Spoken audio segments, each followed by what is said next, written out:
Hi, everybody. So this month we're talking about body parts on a female body to stretch with caution. And it's just another example of how understanding the differences between a male and female body can up-level your training or your service to your female clients. So the assumption that something may be sore or something that is sore is always tight is problematic in women, not the least because we're generally more mobile and less stable than our male counterparts. So assuming that it's tight, often the opposite is true, and we may be making things worse. Now, what the tools I'm giving you this month aren't diagnostic tools. They're just extra things to think about and other things to try because the client in front of you is a woman. And then I give you the reasons why the female body may be in this state from my own experience of 20 plus years training women. So just remembering that pain can be indicative of something is tight, fair enough, okay? But it could also be chronically overstretched.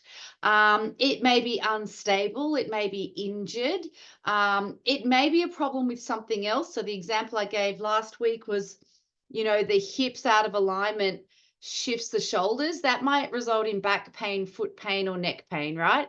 The client is stressed. If their habit when they're stressed is this, or pelvic floor on, are the most common ones in my experience, then they often will get pain. If their nervous system is on high alert, so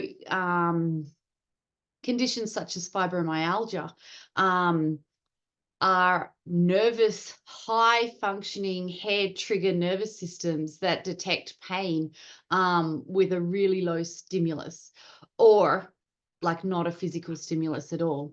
So with that in mind, stretch with caution, the ITB. So the iliotibial band is the tissue that stretches from the hips to the knees. So I'll just take my Ugg boots off. From here down to here. Now, it's often held responsible for knee and hip pain, and it's probable that it is causing the knee and hip pain in women, especially if it's bilateral, which means both sides. However, this is assuming that the female pelvis is the same as the male's pelvis, and it's not. So the female Q angle is up to 5 degrees greater in women than men, or around 5 degrees on average. So the Q angle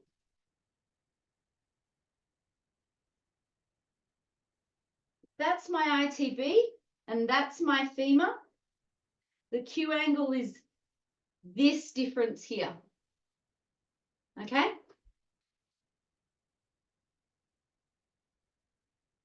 So the Q angle is greater in women. You combine that with the fact we're more mobile, less stable, our feet are generally flatter, and you have a recipe for a collapsing knee inwards. And I don't think any trainer can deny we see the collapsing knee in women all the time, okay?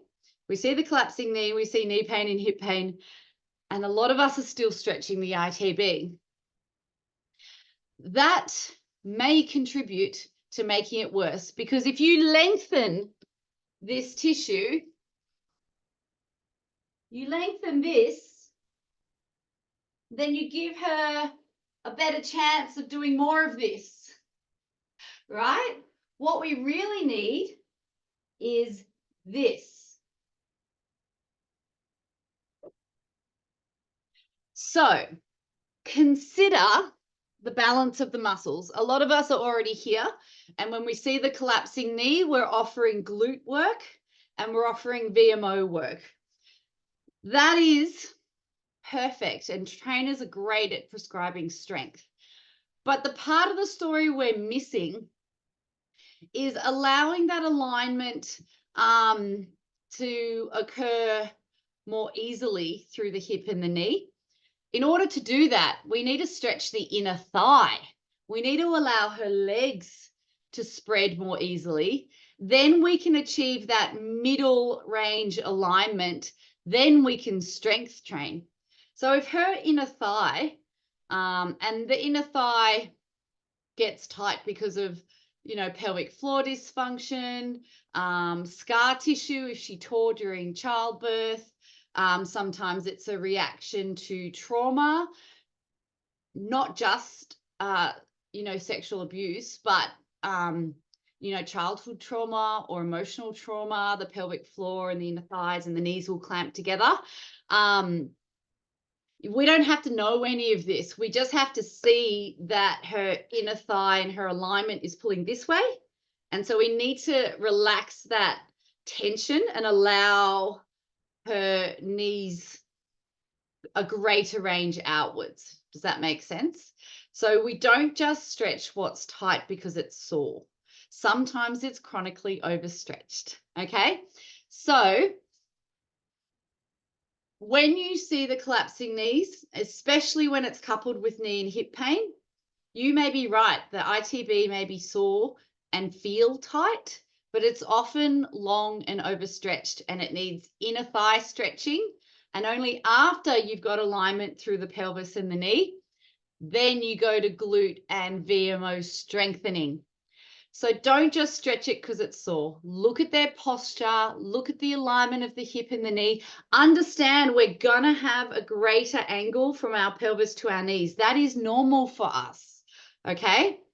And then understand, especially if it's a woman of childbearing age, we have much greater mobility. So a tight inner thigh is going to probably look less tight than your brother, okay? But we're also often less stable.